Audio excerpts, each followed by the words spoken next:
ஒரு காலத்தில் டூர்னா எதுமா? எனக்கு தெரிஞ்ச டூரு திருப்பதி தாங்க. எங்கள் அம்மா ஆனுவல் லீவ் விட்டா திருப்பதி கூட்டி போய் மொட்டாச்சு வச்சுருவாங்க.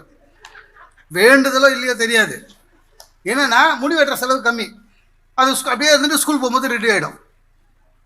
எங்கள் அம்மா வேண்டிக்கினாலே என்ன வேணாலும் எங்கள் அப்பாவுக்கு மொட்டை அடிக்கிறோம் தான் வேண்டிப்பாங்க. எனக்கு தெரிஞ்சு எங்கள் அப்பா எப்போ பாரு மொட்டை தள்ளியோட தான் இருந்தார். ஒரு வாட்டி அப்பா கடிச்சிட்டு எனக்கு அடிச்சிட்டாங்க. நான் எங்கள் அப்பா கிட்ட கேட்டேன், எப்போவே அம்மா உனக்கு தானே அடிக்கும், எனக்கே அடிச்சதுன்னு. எங்கள் அப்பா எனக்கு அப்புறம் எல்லாம் நீ தானேடா அப்படின்னாரு.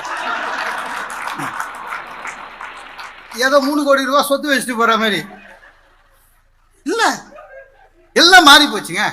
இப்போதான் சார் உண்மையிலேயேங்க ஒரு முறை வட இந்தியாவுக்கு கூட்டி போனார் சார் எங்கள் அப்பா. அப்போ நம்ம டீனேஜில் இருக்கோம்.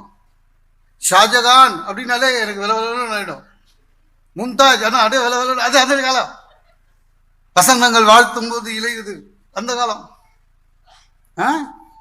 டெல்லிக்கு கூட்டி போய் இந்த பத்ரிநாத் கேரிநாத் என்ன நான் சொன்னேன், அப்பா டெல்லி பக்கத்தில் தானே தாஜ்மஹால் பாருங்க, சமாதியை போய் பார்க்கணும். அவருக்கு அது சமாதின்றாரு.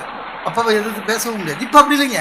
டூருக்கு காசு இல்லைன்னா கூட பரவாயில்ல சார், அதுக்கும் பேங்க்ல கடன் தரான், இஎம்ஐ கட்டலாம், டூருக்கு போயிடலாம், அதுக்கும் கடன் வசதி இருக்கு. என்ன ஒன்று சார், ஒரு காலத்தில் கடன் வாங்குறது எவ்வளோ கஷ்டம் தெரியுமா?